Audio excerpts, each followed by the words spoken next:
Salut, c'est Jérôme, j'espère que tu vas bien. Là, je te fais un petit audio improvisé parce que je discutais sur Facebook avec une abonnée. Alors, si tu veux me contacter en privé, tu peux rejoindre les contacts privés via le lien en description. Ça t'enverra un email avec un lien sur YouTube pour te chatter sur YouTube. Ou sinon, tu peux me contacter sur Facebook, c'est Jérôme Laprépn, mais bon, j'utilise pas beaucoup Facebook. Voilà, et deuxième point là que je veux préciser, il y a des gens qui m'ont mis des commentaires. Alors, je suis désolé, j'ai pas eu le temps de répondre. Et merci pour vos commentaires, pour vos remarques. Entre autres, qui disait, donc c'était Jérôme qui disait oui, bah, c'est vrai que si ton enfant a 15 mois pour la garde alternée, c'est compromis. Mais en fait, je vous raconte des choses qui s'est passées il y a 3 ans. Donc mon fils en ce moment, il a 6 ans. Effectivement, je reviens sur des faits qui sont passés. Donc bon, je suis très dans le passé. Mais c'est fait exprès, parce que l'idée que j'ai eue enfin une partie de cette chaîne, c'était pas que ça. La grosse idée, c'était de trouver des outils de reconstruction et de pouvoir les partager. Mais l'idée un peu thérapeutique, c'est de moi de raconter le passé, parce qu'en permanence, je ressassais le passé en fait.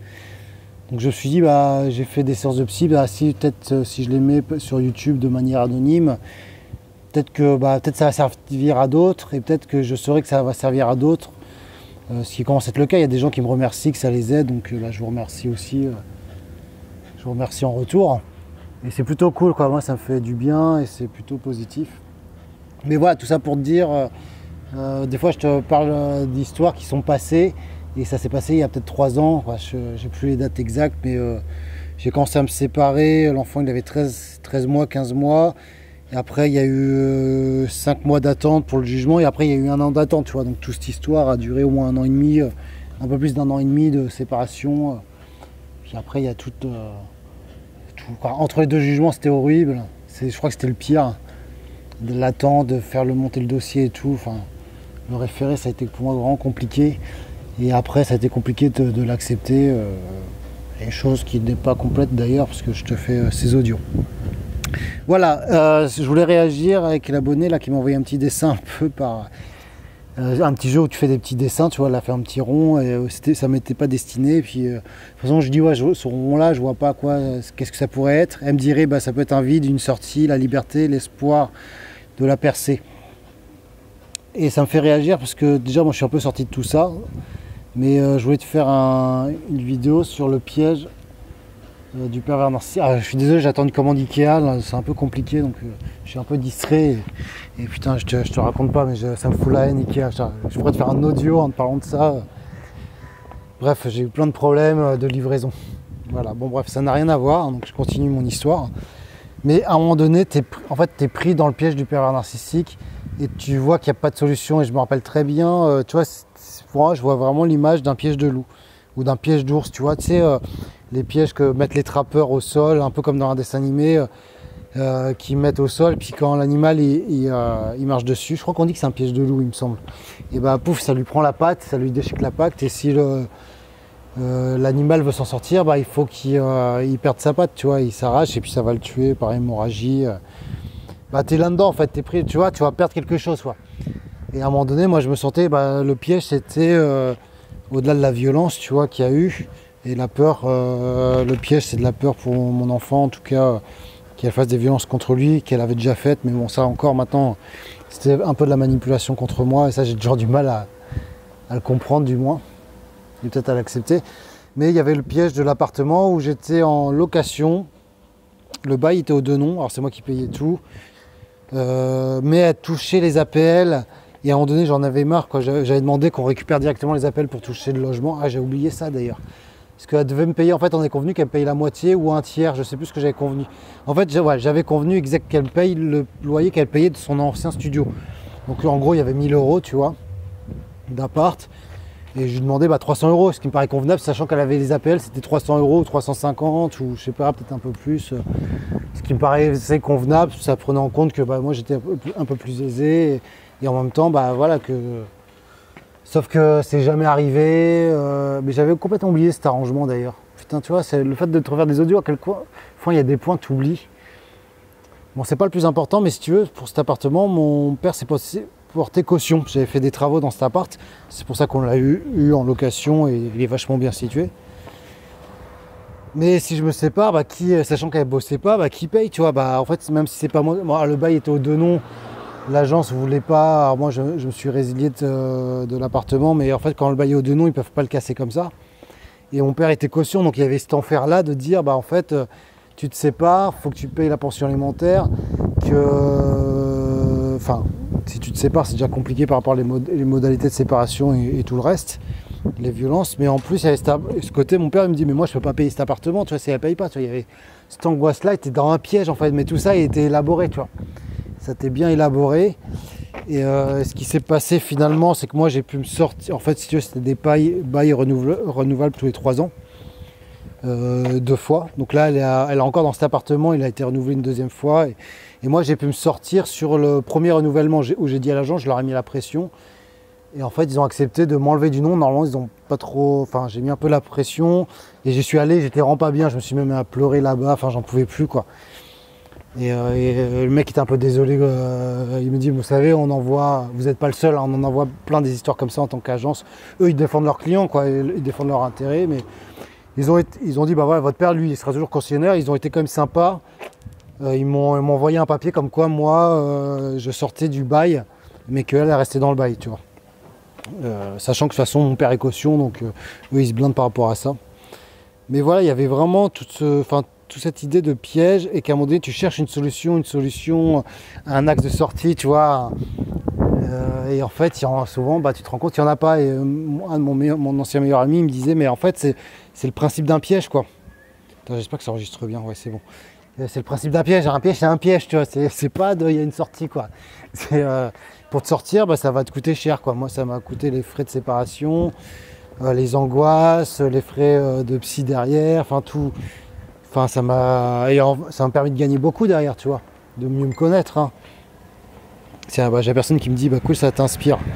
Attends, je vais mettre une petite pause. Attends, quand on fait la pause. Merde.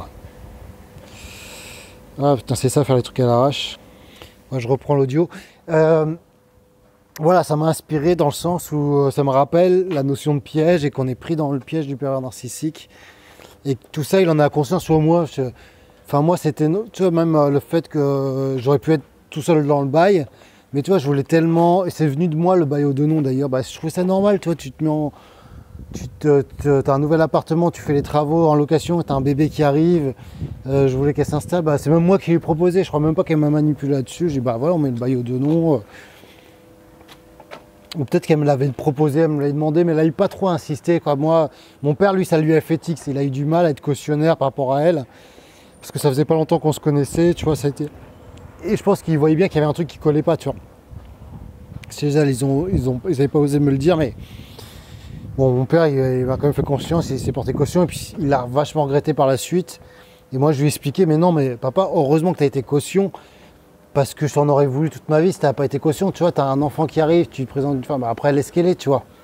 Elle te convient pas, tu vois ce que je veux dire. Bon, je savais pas que c'est une personne narcissique, mais je pense que là, elle aurait pu me manipuler contre mes parents, tu vois. J'aurais vachement mal vécu et je pense que tu as fait ce que tu as fait. C'est ce que je ferais pour mon fils aussi. Et au final, voilà, en me battant, finalement, la crainte qu'elle paye pas, elle s'est retrouvée en couple avec un autre mec. Je pense qu'elle l'avait trouvé avant la séparation. C'est une évidence. Mais bon, ça, je m'en fous. Mais voilà, la façon, il joue tellement des doubles jeux, triple jeux. Enfin, elle est très riche en fait. Tu vois, finalement, elle ne gagnait pas sa vie, elle ne travaillait pas, mais elle manipulait sa famille pour avoir de l'argent. Moi, je lui en donnais aussi pendant un temps. Sa mère, les appels aussi, du coup, parce qu'elle touchait les APF. Enfin, quand tu fais que du coup, elle a gardé l'appart, donc je pense qu'elle doit négocier avec son mec comme quoi elle paye l'appart, mais en fait, elle touche la moitié par les appels et à sa famille qui l'aide. Donc du coup, elle doit. Enfin, c'est vraiment calculé, quoi. Et t'es vraiment dans un piège où à un moment donné, ils ont un comportement. Et je te propose de revoir ma vidéo, les 3 pièges du pervers narcissique. Où tu vois, ils vont t'amadouer pour t'acheter un appartement ou te mettre en location avec le bail ou de nom ou avoir un enfant. Et à un moment donné, quand tu peux plus quitter, ou du moins c'est compliqué, tu vois bien ces couples qui ne s'entendent plus et qui restent ensemble, parce que la vérité c'est se séparer. Ça coûte un bras, quoi. Tu vois, quand tu es engagé, tu as acheté ensemble, et à un moment donné, c'est peut-être plus simple d'aller voir ailleurs. Tu as les sites, d'ailleurs, Glinden, là, les sites pour pour tromper ses conjoints quand t'es marié, mais ça cartonne. Moi j'ai un pote qui fait ça, il est marié. Enfin, il me dit le nombre de fois au début, tu te dis bon, il doit pas avoir beaucoup de gonzesses, mais il y a plein de nanas. Et je pense que vraiment la société fait que les personnes privilégient leur enfant en disant je reste avec mon mari, je reste avec, même si c'est pas l'idéal, mais la vérité c'est que la vie elle est devenue tellement chère que te séparer c'est compliqué, tu vois. Et créer alors déjà dans un couple normal c'est compliqué, du coup c'est peut-être pas forcément sain de rester ensemble, mais les gens restent des fois ensemble et puis il y a des conflits qui restent pendant des années. Mais quand tu es avec un père narcissique, lui il crée cet environnement-là, ce piège-là.